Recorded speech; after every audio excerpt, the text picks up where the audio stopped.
10 വർഷത്തിലായി ഞാൻ പൊതുപ്രവർത്തനം നടത്താൻ തുടങ്ങിയിട്ട്.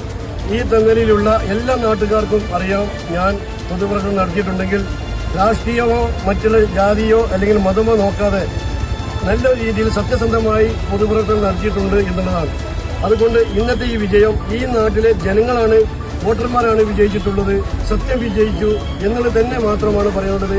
അതിനുവേണ്ടി മുസ്ലിം ലീഗിന്റെ അനവധി നേതാക്കന്മാർ വരെ രാവിലെ 10 മണി മുതൽ വൈകുന്നേരം 5 മണി വരെ RO ഓഫീസിൽ നിരന്തരം പല രീതിയിൽ ബന്ധപ്പെടുകയും, പക്ഷെ അവർ എന്ത് രീതിയിൽ ഇടപെട്ടാലും ശരി സത്യം വിജയിച്ചു എന്നുള്ളത് തന്നെയാണ് എനിക്ക് നിങ്ങളോട് പറയാനുള്ളത്. അതുകൊണ്ട് തീർച്ചയായിട്ടും ഈ 1-ാം വാർഡിൽ നിന്നും അടുത്ത് വരുന്ന 11-ാം തീയതി നിങ്ങൾ എന്നെ പഞ്ചായത്തിലേക്ക് വോട്ട് ചെയ്ത് വിജയിപ്പിച്ച് അയച്ചു കഴിഞ്ഞാൽ ബാക്കി കാര്യങ്ങൾ നിങ്ങളോടൊപ്പം നിന്നുകൊണ്ട് പഞ്ചായത്തിൽ നിന്നും അവരുടെ എല്ലാവിധ അഴിമതിയെയും തടയുന്നതിന് വേണ്ടി തീർച്ചയായിട്ടും നിങ്ങളുടെ കൂടെ ഉണ്ടാകുമെന്നും ഈ തെങ്ങല പഞ്ചായത്തിലുള്ള 19 LDF മെമ്പർമാരെയും നിങ്ങൾ വിജയിപ്പിച്ച് ഈ പഞ്ചായത്തിന്റെ ഭരണം LDF ഏൽപ്പിക്കണമെന്നാണ് ഈ അവസരത്തിൽ ഈ നല്ലവരായ വോട്ടർമാരോട് എനിക്ക് അഭ്യർത്ഥിക്കാനുള്ളത്.